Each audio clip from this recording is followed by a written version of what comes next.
हम डिस्कस कर रहे हैं बेटा एक छोटा सा टॉपिक जो बीएससी में लगता है, रेडुला, और जिसको हिंदी में रेतन अंग कहते हैं। ध्यान से सुनना, रेडुला। रेडुला या मैं रेतन अंग की बात करूं तो ये एक्चुअल में क्या होता है बेटा, जो पाइला होता है जिसे हम आम भाषा के अंदर घोंगा कहते हैं, इंग्लिश में हम जिसे स्नेल कहते हैं, उस घोंगे के अंदर, उस पाइला के अंदर क्या होता है, उसकी जो मुख गुहा होती है, जो बक्कल कैविटी होती है, उसमें जैसे हमारे अंदर 32 टीथ होते हैं, 32 दांत होते हैं, वैसे ही पाइला के अंदर, घोंगे के अंदर क्या होता है कि भोजन को चबाने के लिए, उस फूड को छोटे छोटे टुकड़ों में डिवाइड करने के लिए एक स्पेशल स्ट्रक्चर्स होती है, और उस विशिष्ट संरचना या स्पेसिफिक स्ट्रक्चर को बेटा हम रेडुला कहते हैं या रेतन अंग कहते हैं। अच्छा, मैंने यहाँ पर बेटा ये रेडुला की संरचना भी बना रखी है। अब पहली बात तो प्रश्न ये बनता है कि सर हमारे दांत तो इनेमल से बनते हैं, कैल्शियम फॉस्फेट या इनेमल से, क्या ये रेडुला भी ऐसे ही बनते हैं? तो बेटा जितने भी रेडुला होते हैं इनका निर्माण काइटिन से होता है, और इनका काम होता है भोजन के छोटे छोटे टुकड़े करना, यानी फूड को छोटे छोटे टुकड़ों में डिवाइड करना। ये बड़े भोजन का कण है, इसको छोटे छोटे टुकड़ों में तोड़ दिया, ये काम होता है रेडुला का, और ये काइटिन से बने होते हैं। बहुत मोस्ट बात है, इसको ध्यान रखना, इन रेडुला का निर्माण जो रेतन अंग है बेटा, ये काइटिन से बने होते हैं। अब ये होते क्या है, तो इनकी स्ट्रक्चर ऐसी दिखाई देती है। तो रेडुला में क्या होता है, कई सारी पंक्तियां होती है, ये एक पंक्ति, दो पंक्ति, तीन पंक्ति, तो कई सारी पंक्तियां होती है, और साइड में फ्लैप पाई जाती है। अब प्रश्न बनता है कि सर ये जो संरचना है ये होती कहाँ है?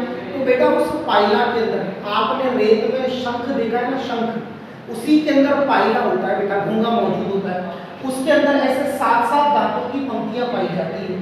तो कई बार परीक्षा में पूछ लेते हैं, नॉर्मल इसकी जो एक कॉमन स्पीशीज है उसको मैं लिख रखा है मैंने यहाँ पर, पाइला ग्लोबोस, जिसको हम आम भाषा के अंदर घोंगा कहते हैं बेटा, और इसी को हम स्नेल भी कहते हैं इंग्लिश के अंदर, पाइला ग्लोबोस, या कभी कभी पाइला ग्लोबोसा भी लिखा हुआ मिल जाता है, जिसको घोंगा या स्नेल कहते हैं। इसके रेडुला का मैं दंत सूत्र लिख रहा हूँ, किसके बने होंगे? काइटिन के। कितने दांत होते हैं सर? 7। फेरे कितने होते हैं? 7। अरे ये सोच लो, दांत भी कितने होते हैं? 7। अरे ये सोच लो, इन दोनों का क्या लिंक है वो मैं अगले वीडियो में बताऊंगा, 7 का क्या लिंक है। ठीक है बच्चों, अब ये जो 7 दांत है ना, इनका फॉर्मूला पूछ लिया जाता है, ये कैसे होते हैं? तो इनका फॉर्मूला होता है बेटा 2 1 1 1 2, जो बीचों बीच सेंटर में एक होता है, इसको आर बोला है।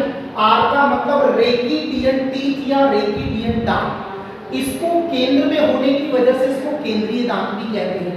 क्या कह रहा हूं मैं? मध्य में आर मतलब रेकिडियन टीथ होगा, रेकिडियन दांत होगा, ये होगा बेटा टीथ। इसके साइड में एक एक मैंने एल लिख रखा है, एल मीन्स लेटल, तो ये पार्श्वीय दांत होंगे, और इधर साइड में जो दो होंगे वो सीमांत दांत होते हैं, मार्जिनल होते हैं। तो मध्य में तो बेटा केंद्रीय या रेकिडियन, एक एक इधर पार्श्व में और दो साइड में सीमांत। एक बार इधर डायग्राम में देखना, बीचों बीच सेंटर में तो रेकिडियन हो गया, एक साइड में एक एक लेटरल यानी पार्श्वीय दांत हो गए, पार्श्व का मतलब साइड, अगल बगल, तो ये हो गया, और दो जो होते हैं बेटा वो सीमांत होते हैं, मार्जिनल। तो काउंट कर लेते हैं एक बार, 2 3 4 5 6 7। तो इस तरीके से रेडुला में टोटल कितने दांत पाए जाते हैं?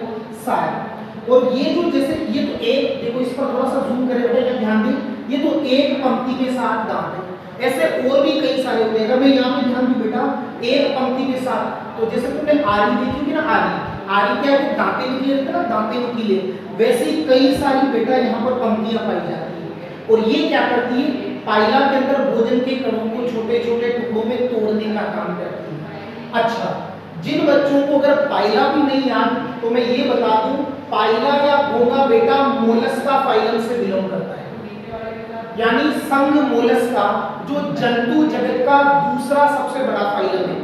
पहला सबसे बड़ा फाइलम आर्थ्रोपोडा है बेटा, जिसमें इंसेक्ट आते हैं, कीड़े मकोड़े, और दूसरा जो है मोलस्का। तो मोलस्का फाइलम का जंतु है बेटा पाइला। और पाइला का एक और विशिष्ट लक्षण है जो आपको कमेंट सेक्शन में कमेंट करके बताना है कि वो क्या है। ठीक है बेटा, थैंक्स।